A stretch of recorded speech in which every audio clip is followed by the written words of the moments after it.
Hello भाई, मैं हूं एनसी जाट और आज हम बात करने वाले हैं रेबिट के लिए सबसे बढ़िया जो ग्रीन फॉर्म के अंदर जो हरा चारा है वो कौन सा है जो सबसे बढ़िया रेबिट के लिए हो और सबसे महत्वपूर्ण भी हो रेबिट के लिए, जिससे कोई दिक्कत नहीं हो रेबिट को और रेबिट की जो प्रोग्रेस है, जो उसकी ग्रोथ है, वो भी बहुत अच्छे से हो। तो इसी बारे में आज हम चर्चा करने वाले हैं, तो वीडियो को अंत तक देखें और हाँ, चैनल को सब्सक्राइब ज़रूर कीजिएगा। आगे आने वाले समय में आपको बहुत ही अच्छे अच्छे वीडियो देखने को मिलेंगे और हमें एनसी जाट फार्म के नाम से इंस्टाग्राम पे आप ज़रूर से फॉलो कीजिएगा। उसकी लिंक मैं आपको डिस्क्रिप्शन में दे दूँगा। तो चलिए, आज हम बात करने वाले हैं कि रेबिट का सबसे पसंदीदा जो हरा चारा है वो कौन सा है। देखिए, सामने आपको खरगोश के बच्चे दिख रहे होंगे। जो रेबिट के 2 छोटे बच्चे हैं और 2 बड़े बच्चे हैं। ये सामने दिख रहा है, ये छोटा है और वो उधर अंदर चले गए, वो थोड़े बड़े हैं। ये बड़ी आसानी से इसको आराम से एंजॉय कर रहे हैं, इसके अंदर खेल रहे हैं और खा रहे हैं। ये पहले मैं बता दूं आपको कि ये जो सामने आप जो घास देख रहे हो, ये है, इसको हम रिजका घास बोलते हैं। इसका लूसन और एल्फ़ा और भी इसको अलग अलग जगह के हिसाब से अलग अलग नामों से इसको बोला जाता है। बाकी इसको लगभग हर एक जगह पे इसको जो है लूसन और रिजका, बरसीम, एल्फ़ा ये 4-5 नाम है इसके। इन्हीं नामों से इसे बोला जाता है। बाकी मैं आपको दिखा देता हूँ, ये वाली घास है, ये देखिए आप, ये पहचान गए होंगे आप अपने एरिया में किस नाम से बोलते हो, ये हमें कमेंट करके बताना, क्योंकि हमें भी नॉलेज होना चाहिए इस चीज़ के बारे में। बाकी हमारे यहाँ पर लगभग और इंडिया के अंदर लगभग सभी जगह में लगभग इस 4-5 नामों से इसे बोला जाता है और कई कई जगहों पे इसे अलग नाम से भी जाना जाता है। देखिए, ये जो घास है इसे हम 1 साल का भी होता है, मतलब 1 वर्षीय और बहुवर्षीय भी होता है। ये 1 साल का इसका सीड आता है और 3 साल का भी इसका सीड आता है, जो 3 साल तक आप इसे कटाई कर सकते हो। 3 साल तक ये आपको बराबर ग्रोथ देता रहेगा। जैसे आपको ये दिख रहा होगा, ये हमने इसको काटा हुआ है और ये देखिए यहाँ से इसको हमने फिर से काट लिया। जिसको पहले हमने काटा था, इसको आपको दिख रहा होगा, फिर से ये यहाँ पर उग गया है और फिर हमने इसको एक बार फिर काट लिया है, यहाँ से फिर काट लिया है और अब हम इसको फिर से काट करके अपने जो रेबिट है उनको इसको खिला रहे हैं।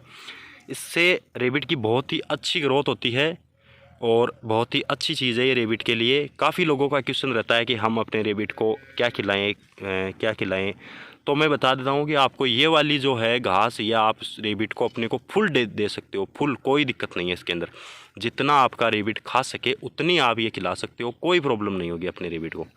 और दूसरी बात यह है कि ये जो है बहुवर्षीय है, 3-4 साल तक, लगभग 3 साल तक आराम से चल जाता है, कोई दिक्कत नहीं आती इसको। मतलब आप जितना मर्जी काटते जाओ उतना आगे से आगे बढ़ता जाएगा और इसको बस दिक्कत इतनी है, जितना पानी दो उतना ही बढ़ता जाएगा। ये सिर्फ़ और सिर्फ पानी की चीज़ है, उसके अलावा इसकी कोई ख़ास कर कोई वो भी नहीं करनी पड़ती है, कोई देखभाल भी नहीं करनी पड़ती है ख़ास, और ना ही इसको कोई ख़ास वो अलग से कोई खाद वगैरह ये देने की ज़रूरी नहीं है।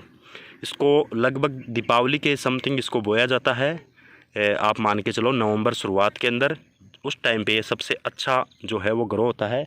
आप मार्केट से जो है 1 साल का भी ख़रीद सकते हो और मार्केट से इसको 3 साल का भी ख़रीद सकते हो। लेकिन ध्यान रखें कि ये जो 3 साल वाला होता है वो कुछ किस्में 2 साल तक ही चल पाती है और कुछ किस्में 3 साल तक पूरी चलती है। लेकिन जो मार्केट से आपको दुकानदार है वो 3 साल का करके ही देगा। तो आप ध्यान रखिए, अच्छी किस्म इसकी ख़रीदे। और एक चीज़ ये है कि इसको कहीं पर भी, किसी भी ज़मीन में, किसी भी मौसम के अंदर, भारत के अंदर कौन सी भी जगह पे आप लगा दो, यह उग जाएगा बड़ी आसानी से। एक काम यह है कि इसको ज़मीन की भी आवश्यकता नहीं है। अगर यदि आप छत के ऊपर छोटा सा, मतलब अगर यदि इसकी क्यारी बना करके लगाना चाहो तो वहीं पर भी लग जाएगा ये। और एक चीज़ ये भी है कि इसको आप गमले के अंदर लगाना चाहो तो वहीं पर भी लग जाएगा। और जो इसके बीज हैं वो भी बहुत ही सस्ते आते हैं, कोई ज़्यादा कॉस्टली बीज नहीं आते हैं इसके। और लगभग नवंबर के, या आप अक्टूबर लास्ट या नवंबर जो फर्स्ट है उसके अंदर आप इसकी बुआई कर सकते हो। बुआई करने के लिए भी ज़्यादा झंझट नहीं है। आपको इसकी जो मिट्टी है उसको बिल्कुल अच्छे से जो जुताई करके और फिर उसके ऊपर ही इसको डाल करके आप हाथ से भी ऐसे हिला करके भी इसके बीज को मिट्टी के अंदर मिला सकते हो, या फिर आप जो है वो कोई दूसरी चीज़ की भी सहायता आप ले सकते हो, जिससे आप अपनी फसल की निराई गुड़ाई करते हो।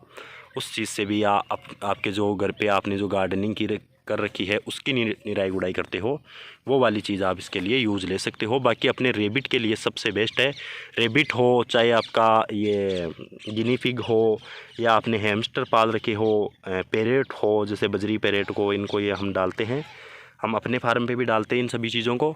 बड़ी आसानी से बहुत ही अच्छी तरीके से खाते हैं, कोई दिक्कत वाली बात नहीं है। एक बार बोने पर इसको 3 साल तक आप जितना मर्जी उतना काटो, कोई दिक्कत वाली बात नहीं है। जितना काटोगे उतना ही ज़्यादा ये बढ़ेगा। सबसे बेस्ट चीज़ है, जितना आपका रेबिट खा सकता है उतना आप इसे दे दीजिएगा। उसके बाद में आपको जो भी डाइट देनी है वो बाद में आप जितना आप अपने रेबिट को देना चाहो वो दे सकते हो। तो सबसे मोस्ट फेवरेट ये वाला घास है। और एक जो इसी के साथ में मैं आपको दिखाना चाहता हूँ, 2-3 चीज़ें और है। एक ये वाला घास जो आपको दिख रहा होगा, मैं तोड़ के दिखाता हूँ आपको, जिसको हम दूब घास बोलते हैं। ये हमने जो रेबिट है उसकी मोस्ट फेवरेट घास है और नेचुरल ग्रास है ये जो रेबिट के अंदर है वो बहुत सारी चीज़ों की पूर्ति करती है और बहुत ही अच्छी है रेबिट की बॉडी के लिए। और एक जो है इसी ग्रास के साथ में जो है हम एक ग्रास और जो है वो बोते हैं, ये आपको मैं सामने से तोड़ के दिखाता हूँ। ये देखिए, इसको आप किस नाम से बोलते हो ये तो मेरे को पता नहीं है, लेकिन आप ये देख सकते हैं, मैं आपको दिखा रहा हूँ। ये भी हम इसी के साथ में बोया करते हैं, तो आप ये भी अपने रेबिट को खिला सकते हो, बहुत अच्छी चीज़ है, देख लीजिए आप। यही था आज के वीडियो में।